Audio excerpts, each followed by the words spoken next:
Olá, tudo bem com você? Eu sou Jeremias Gomes, você está no Conexão Legislativa. Nosso tema é Mães em Cárcere.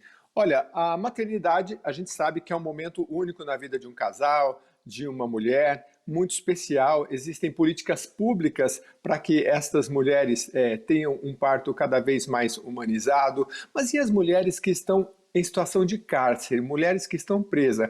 Como é que funciona? Elas podem dar à luz? De que forma? Quais são os direitos? E depois que nasce a criança, quais são os direitos desta mãe, dessa família? Nós vamos entender isso agora. E se você tem um caso assim próximo a você, fique muito atento, nos ajude a espalhar estas mensagens e estas informações, porque com certeza pode ajudar muita gente. Eu vou conversar com a Maiara Rosales Machado, ela é defensora pública, já está aqui com a gente. Muito obrigado por nos atender, Maiara. Boa tarde a todos e todas, boa tarde, Jeremias. É um prazer estar aqui, muito obrigada pelo convite. E é sempre importante essa mensagem de informações, de educação e direitos à população. Então, agradeço o convite em nome da Defensoria Pública do Estado de São Paulo. Eu que agradeço, doutora Maiara. Antes de falar especificamente da situação das mães em cárcere, depois você vai explicar para a gente, mas primeiramente, o que é a Defensoria e qual é o grau de pessoas vulneráveis que ela atende? A Defensoria Pública é uma instituição que presta assistência jurídica integral e gratuita à população, aquelas pessoas que não possuem condições financeiras de contratar um advogado. Em regra, atende pessoas cuja renda familiar não extrapola 3 salários mínimos. E também pessoas em situações de vulnerabilidade, como é o caso da pessoa no cárcere. Isso quer dizer que a pessoa que está encarcerada não se sujeita a essa limitação de renda. A Defensoria Pública atende todos e todas que estão em situação de cárcere e que não constituíram um advogado particular. Muito bem. Agora, especialmente sobre o nosso tema, eu tenho aqui na minha tela uma cartilha que se chama Mães em Cárcere. Você que está nos acompanhando, vai lá no Google, coloca Mães em Cárcere e coloca também Defensoria Pública. Você vai para essa cartilha que é sensacional e é sobre ela que a gente vai debater um pouco. Doutor, o que é o Mães em Cárcere? É um programa e dentro deste programa existe a cartilha, é isso? Exatamente, Jeremias. O Mães no Cárcere é um trabalho desenvolvido pela Defensoria Pública do Estado de São Paulo que visa especificamente essa população que possui peculiaridades, como você falou no início do programa. É uma população extremamente vulnerável, de uma mulher encarcerada na sua condição de mãe. Então, esse trabalho da Defensoria Pública de São Paulo visa atender as mulheres encarceradas que possuem filhos de até 17 anos de idade, ou seja, filhos menores de idade, ou cujos filhos tenham algum tipo de deficiência, seja ela intelectual ou física, e também as mulheres grávidas em situação de cárcere. Doutora, o espectro aí dos direitos em relação a isso, eu entendo que é bem grande. A gente vai falar dos direitos da mulher em cárcere, mas antes eu queria que a senhora falasse do aspecto social, porque uma criança, independente da idade, se é com 2, com 3, com 4, com 10 anos ou com 15 anos, sem a mãe está presa, qual é o impacto social de o Estado não observar esses direitos, porque vai ser uma criança que já está em vulnerabilidade e vai estar sujeita a um meio social muito complicado, porque a gente sabe que é a mãe ou o pai que poderia encaminhar essa criança e esse adolescente. Tem esse aspecto também do direito da criança? Sem dúvida nenhuma, Jeremias. Os direitos que envolvem a mulher em situação de cárcere, eles especificamente também visam tratar da criança. Como essa criança ou esse adolescente ficará sem agora a sua mãe? Que a gente sabe que geralmente é a mãe que despende todos os cuidados em relação à criança. Então, esses direitos que englobam, e a gente vai conversar daqui a pouco, né, os direitos que englobam a mulher no cárcere, como o direito à convivência familiar, o direito a saber onde está o seu filho e com quem está o seu filho, também visam tratar desse aspecto social da criança fora, né, a criança que fica fora do estabelecimento prisional e que então vai ter que viver sem a sua principal figura afetiva, que no caso a gente sabe que geralmente é a mãe. E em especial, em algumas situações de vulnerabilidade social, essa criança nem tem o pai. A gente sabe que a paternidade, nem todas as crianças têm o registro do pai. Então, às vezes, essa criança realmente vai ter que ficar com familiares, e esses familiares não têm uma situação financeira confortável. Então, de fato, os direitos da mulher no cárcere, eles devem ser vistos também como protetivos à criança ou ao adolescente que fica fora do cárcere, porque envolve sim a questão social e a questão de como ela ficará fora, com quem ela ficará fora, como é que será o acesso dela à sua mãe, se ela ainda terá esse vínculo ou não. Então, é muito importante falar desse tema e conscientizar a população sobre esse tema, inclusive dos familiares de mulheres presas, que muitas vezes não sabem sobre esses direitos. Acham que, pela mulher estar no cárcere, ela não poderá mais, eventualmente, visitar o seu filho ou ter a visita do seu filho. Então, isso é muito importante sobre o aspecto social e também sobre o aspecto afetivo, que certamente tem impacto na vida futura dessa criança e desse adolescente. Doutora, eu abri o programa dizendo que a maternidade, uma vez que uma mãe sabe que está grávida, começa um processo muito diferenciado, né? Eu já fiz matérias sobre saúde, como o corpo da mulher se altera, né? São muitas transformações. Então, dentro do sistema carcerário, qual é o panorama que se tem? Uma mulher está grávida no sistema carcerário, ela está presa. Que direitos básicos ela tem para consultar um médico durante a gravidez? Ela pode sair eventualmente ou não? E me fala um pouco também desses direitos, o que a senhora verifica na prática que nem sempre são realizados, enfim. Bom, a mulher em situação de gravidez, que é um momento bastante delicado, como você mencionou, existem mudanças hormonais na mulher quando ela está no estado de gravidez. A pessoa que é presa, nenhum direito dela que não seja direitos especificamente relacionados ao fato com que fez ela ser presa são atingidos. Isso engloba que a mulher, mesmo presa, ela deve ter acesso a atendimento médico integral.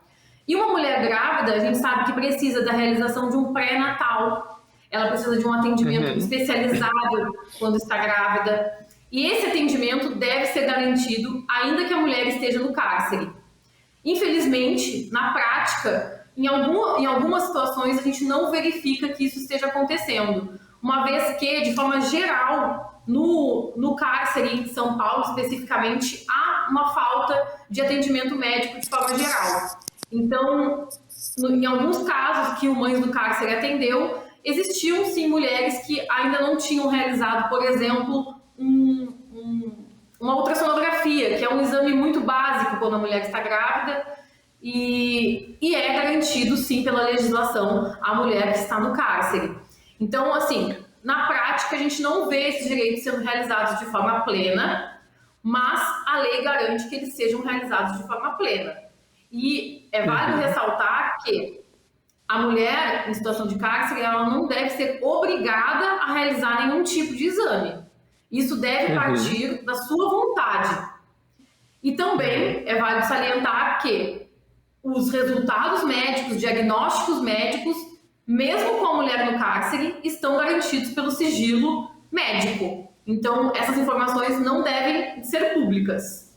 Esses são os direitos básicos enquanto a mulher está grávida. Ela deve ter um atendimento especializado, se precisar realizar uma consulta especializada. E se esse médico não atender ao presídio, deve ser levada ao hospital, ao atendimento especializado. Isso é realizado no sistema penitenciário com uma certa dificuldade, é verdade, mas existe a previsão e geralmente os municípios são os entes que participam dessa política em relação à saúde. E a mulher, ela sai do cárcere para ir ao hospital ou existe o trabalho de um médico ir ao sistema penitenciário? Pode ser realizado das duas formas. Geralmente, atendimento especializado, por exemplo, um ginecologista, um obstetra, não tem esse atendimento de forma rotineira num presídio. Então, nesses casos em específico, geralmente o que acontece é que a mulher é levada, geralmente por meio de uma escolta, né, para esse atendimento especializado, fora do Certo. estabelecimento prisional.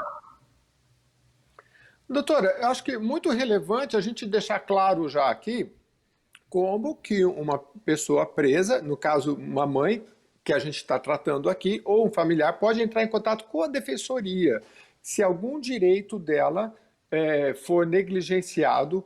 É um telefone, como é que se faz? Então, atualmente, a Defensoria Pública está 100% remoto, atendimento remoto diante da pandemia. Nós temos o site da Defensoria. Atualmente, quais são os meios que a pessoa consegue entrar em contato com a Defensoria Pública? Basicamente, 2 meios. O primeiro meio vai ser por meio de um atendente virtual no site da Defensoria Pública. Esse atendente virtual, que nada mais é que um robozinho que fica fazendo algumas perguntas para a pessoa, ele marca um atendimento que ele é um atendimento de forma remota, um atendimento telepresencial. E a pessoa, no dia desse atendimento agendado, ela vai entrar no site da Defensoria Pública e vai poder fazer o atendimento normalmente através de um chat. A segunda possibilidade, para aquelas pessoas que não têm acesso à internet, é um telefone 0800 disponibilizado no site da Defensoria Pública.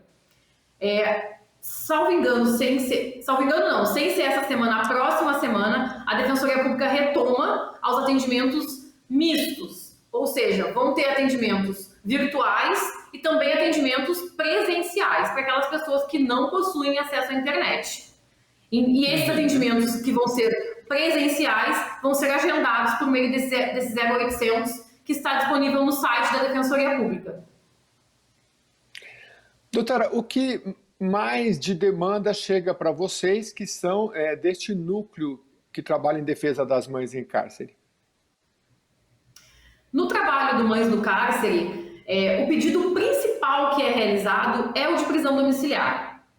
Existem outros pedidos também que chegam ao Mães no Cárcere, mas são pedidos com menos frequência. Como, por exemplo, quando a mãe está presa e não tem contato com a família, não tem contato com seus filhos, não sabe onde eles estão, não sabe se eles estão acolhidos em algum abrigo, não sabe se eles estão com algum familiar. O Mães no Cárcere também atua assim, porque eu disse no início do programa que a Defensoria Pública presta assistência jurídica integral.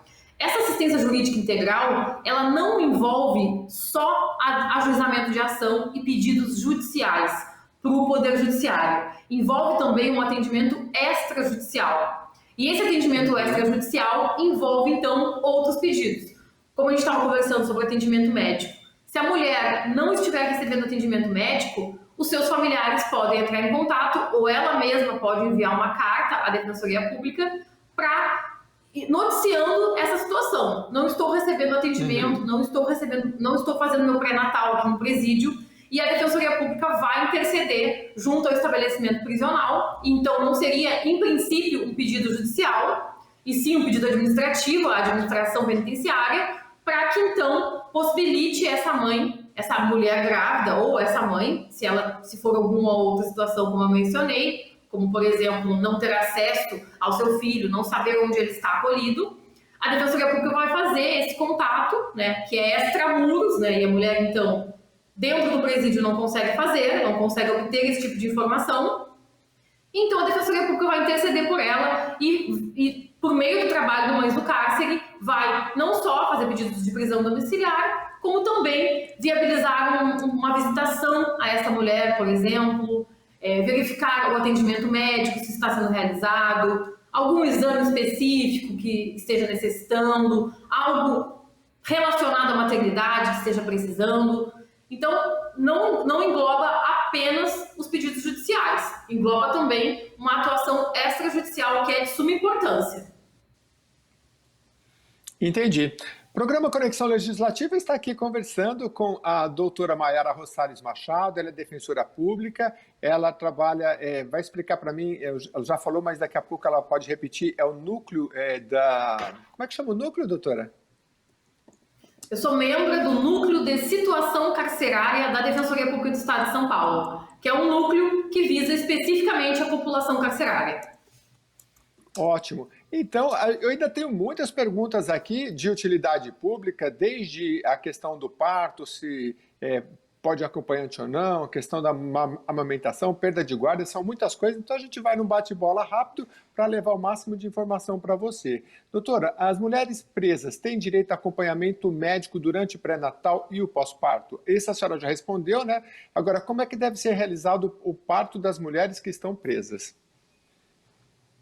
O parto ele deve ser o mais digno, né, com as condições dignas. E isso envolve o parto ser realizado num hospital. É bem importante dizer que não é permitida a realização de partos dentro do estabelecimento prisional. Até porque os estabelecimentos prisionais eles não estão adaptados para essa situação. A gente sabe que no parto pode haver muitas intercorrências e um presídio não está equipado para esse tipo de situação. E nesse aspecto do parto, também é importante dizer que a mulher não deve estar algemada. Não é possível, não é permitida a utilização de algemas na mulher, não só no momento do parto, como quando ela entra em trabalho de parto, e após o parto também, quando ela vai conhecer o seu bebê. Uhum. E pode ter um acompanhante nesse caso, doutora? Sim, é direito garantido pela lei às gestantes e que não exclui as mulheres em situação de cárcere o direito ao acompanhante. Infelizmente, não é um direito que é de conhecimento das mulheres que estão encarceradas. Então, é por isso que é importante nós tratarmos aqui desse direito ao acompanhante e dizer que a mulher deve ser questionada momentos, né, meses, pelo menos antes da realização do parto, dentro do estabelecimento do parto, fora do estabelecimento prisional, mas deve ser questionada dentro do estabelecimento prisional, de quem ela indica para acompanhar o seu parto, para que haja tempo hábil para essa pessoa se cadastrar como visitante dessa mulher, caso não esteja cadastrado. Então, cabe ao presídio questionar a mulher quem seria esse acompanhante e também cabe ao presídio comunicar esse acompanhante no dia em que a mulher entrar no trabalho de parto, até para que ele possa, então, se dirigir ao hospital e acompanhar a mulher. E nesse ponto, eu vou dizer que guarda prisional não pode acompanhar a mulher no parto. O parto é um momento muito íntimo, então deve ser uma pessoa que seja da sua inteira confiança, que participe da sua intimidade e que plenamente seja da sua autorização. E o guarda prisional não é essa pessoa, não é a pessoa indicada para acompanhar a mulher durante o parto, ele não deve estar presente no parto da mulher presa. Então ele pode, por exemplo, ficar do lado de fora, mas ele não é a pessoa que vai acompanhar. E pode ser pode não, deve ser aquela pessoa de confiança da mãe que está em cárcere. Doutora, a questão da amamentação também é muito importante. Como é que funciona? Então, a amamentação é direito constitucional da mulher permanecer com seu filho, né, durante o período de amamentação. A Lei de Execuções Penais, em seu artigo 120, prevê um prazo mínimo de 6 meses para a mulher ficar com o filho enquanto está amamentando. O Conselho Nacional de Política Criminal e Penitenciária estabelece que esse prazo seja de até 1 ano e meio. Mas na prática, o prazo mínimo que é o respeitado. A mulher permanece com o filho durante os primeiros 6 meses de vida para poder amamentar. Mas a gente sabe que o período de amamentação ele acaba durando mais tempo, muitas vezes. Pois é, realmente é interessante isso, porque a gente sabe que a própria ciência tem demonstrado que o leite materno é um dos alimentos mais poderosos, é o mais poderoso alimento que tem, né? Dizem. Então, esse período de amamentação é super importante. Doutora, a mulher presa perde seus direitos sobre os filhos ou as filhas? Não, Jeremias, a mulher presa ela não perde os direitos em relação aos seus filhos. O que acontece é que a mulher tem direitos e deveres em relação às pessoas, o pai e mãe têm direitos e deveres em relação aos seus filhos. Essa gama de direitos e deveres é chamada de poder familiar. Esse poder familiar, enquanto a mulher está presa, ela não consegue exercer esse poder familiar pela situação de estar presa. Então esse poder familiar, ele fica suspenso. O que acontece então? Não há a perda automática. A única hipótese legal de perda automática por condenação criminal, perda do poder familiar por condenação criminal, é quando a mãe pratica o crime contra o filho, que Correto. não é a regra no sistema prisional em relação às mulheres. A grande maioria está presa por uma outra série de crimes, especialmente relacionados à lei de drogas. Então, não é a regra. Então, em regra, a mulher não perde seus direitos em relação aos filhos. O que acontece é que essas crianças ou adolescentes precisam de algum familiar dessa mulher para poder que essas pessoas tenham a guarda dessa criança e possam, aqui fora, realizar uma matrícula, possam levar a criança ao médico. Então, temporariamente, a mulher fica sem poder exercer de forma plena esse poder familiar.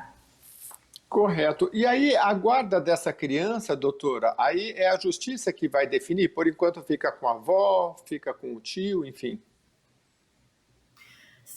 Geralmente, a mulher deve ser... O que se prefere é que a mulher seja consultada e indique a pessoa que ela deseja que fique cuidando dos seus filhos. Certo. E vai ser um familiar ou alguém que tenha uma relação afetiva com essa criança. O que acontece, Jeremias, é que às vezes não tem nenhum familiar com essa possibilidade. E então a criança vai ser encaminhada a um acolhimento institucional, que é o conhecido abrigo. Então, assim, acontece em alguns casos de não ter ninguém para ficar com a criança, para exercer essa guarda de forma provisória, e então a criança é encaminhada para os conhecidos abrigos, para que então, até que se encontre alguém, né, que possa exercer enquanto a mulher estiver presa, ou até que essa mulher seja solta. Interessante. A gente conhece um pouco assim sobre a literatura sobre o sistema carcerário, que, como a senhora colocou, muitas mulheres vão parar no sistema por questão do crime das drogas e muitas vezes por influência de algum ente que estava preso e de repente ela se envolveu. E a gente sabe também que a visitação para as mulheres ela é muito menor do que em relação aos homens, né? Então, eu imagino que uma mãe que tem um filho, a mulher geralmente presa, diferente do homem preso, ela é mais alienada, ela fica mais sozinha do que os homens. Os homens recebem, curiosamente, mais visitas, inclusive de mulheres, de mães, enfim, né? Então, uma situação realmente delicada. No caso, doutora, da guarda, existe a provisória e a definitiva. Se o juiz determinou que seja definitiva, uma alteração, quais são os direitos que essa mãe ainda tem? É muito interessante você fazer essa pergunta, Jeremias, porque esse termo jurídico, guarda definitiva, confunde muita gente. Em verdade, é um termo jurídico que está relacionado à decisão final do processo, mas não significa que é uma guarda que nunca mais poderá ser alterada. O processo de guarda e o exercício da guarda, ele está condicionado à situação fática do momento. Então, ele pode ser alterado depois de 2 anos, de 1 mês, de 3 dias. Vai depender de como a situação fática se alterar. Então, ainda que o juiz conceda a guarda definitiva para alguém, essa mãe ainda terá, por exemplo, o direito de visitação, se assim desejar, porque tem mães que não desejam que seus filhos a visitem no cárcere. Como você falou, em relação à população carcerária feminina, existe muito a solidão da mulher no cárcere. Ela é realmente mais abandonada do que os homens no cárcere. Os homens acabam recebendo a visitação das suas mulheres, companheiras e mães. A mulher muitas vezes acaba se envolvendo no crime por conta de companheiro, de família e etc. E após ir para o cárcere não recebe mais nenhum tipo de visitação. Mas, voltando ao tema da guarda definitiva, essa guarda, em que pese tenha o nome de definitiva, não é uma guarda que não pode ser alterada. Então, quando a mulher sair, ela vai poder procurar a Defensoria Pública ou procurar essa pessoa, porque às vezes é uma questão consensual, a pessoa que ficou com a guarda só ficou porque a mulher estava presa. Então, quando a mulher sai, pode ser que consensualmente, ou seja, num acordo, a guarda seja devolvida para a mulher. Mas se houver algum tipo de resistência, a mulher pode procurar a Defensoria Pública para, então, pedir a modificação dessa guarda e retomar plenamente o seu poder familiar. Então, há uma confusão em relação ao termo. Não confundir a guarda definitiva como algo que a mulher não possa pedir novamente, porque a senhora bem deixou explicado, é uma questão fática, né? Ela deixou a prisão, está conseguindo se manter, e aí ela pode provar na justiça que ela pode retomar essa criança, e no caso também dela ir para um abrigo, a mesma coisa, né, doutor? Os direitos da mãe continuam os mesmos, e acho que nesse caso do abrigo nem precisa recorrer à justiça, né? Quando ela sair, ela pode ir resgatar a criança naturalmente, acho que é isso, né? O que acontece em relação ao abrigo, Jeremias, é que para o abrigo, a questão da criança quando está em acolhimento institucional, conhecido como abrigo, existe uma previsão no ECA, mesmo que não é necessária autorização judicial para que o abrigo providencie a visitação dos filhos à mãe. Então é importante trazer esse direito, que é um direito pelo ECA, ou seja, está cuidando dos interesses da criança e do adolescente, e o próprio ECA diz, não precisa de autorização judicial. O abrigo tem esse dever, se assim a mulher quiser, se assim a criança quiser, desde que essa manifestação seja livre e espontânea, claro, sempre analisadas as peculiaridades, né? Levar a criança para visitar sua mãe no cárcere. O que acontece na prática é que, em algumas ocasiões, com a demora da mulher em sair da prisão e sem encontrar nenhum familiar que possa ficar com essa criança, o Ministério Público pode acabar entendendo que é o caso de pedir a destituição do poder familiar. Nesse caso, a mulher vai ser comunicada no presídio, vai poder se defender nessa ação de destituição do poder familiar, mas é válido também, aqui num programa informativo, dizer que em algumas situações isso pode sim acontecer, essa ação para que a mulher perda o seu poder familiar. Ela vai receber a notificação no presídio, vai poder se defender nesse processo. Doutora, quem está no cárcere, no caso a gente está tratando das mães, né, e das mães grávidas, qual é o contato que ela tem, novamente, com a defensoria? Porque ela tem que, eu não sei, ela não sei de quanto em quanto tempo ela tem contato, por exemplo, de poder usar um telefone, ela vai depender sempre do familiar, essa visita ela é mensal, semanal, como é que funciona? Porque a mãe está lá e fala, eu preciso resolver isso, mas eu não sei, eu vou esperar a minha mãe vir tal dia para dar o telefone, para ela entrar em contato com a defensoria, depois na outra visita ela vir. Como é que é isso na prática? Então, isso tem vários aspectos, na verdade, né? Uma das possibilidades que existe no cárcere é o envio de cartas. E não só o núcleo de situação carcerária da Defensoria Pública de São Paulo, como também o núcleo de defesa dos direitos da mulher recebe muitas cartas e dá os devidos encaminhamentos. Essa é uma das possibilidades. A segunda possibilidade realmente é contar com o familiar, porque as mulheres presas não têm acesso a telefonema, né? Não é possível telefonema. Em raras oportunidades, a assistência social do presídio faz algum tipo de comunicação à família, né? Alguma situação urgente, mas via de regra não é um direito que existe no cárcere. O que existe é o direito à visitação, que ficou um pouco restrito durante a pandemia, mas que ainda existe. E eu posso, se você preferir, eu posso passar aqui o telefone do Convive, que é um contato do Mães do Cárcere. Por favor, porque a gente já encerrou o nosso tempo, mas só deixa o telefone e a gente pode ir em frente. Certo. O telefone do Mães do Cárcere, do Convive, que é um ator dessa política de Mães do Cárcere, é o 3105-5799. E também existem os canais de acesso à Defensoria Pública nesse meio remoto, que estão no site da Defensoria Pública de São Paulo, o número 0800, que infelizmente eu não sei de cabeça, mas também o assistente virtual.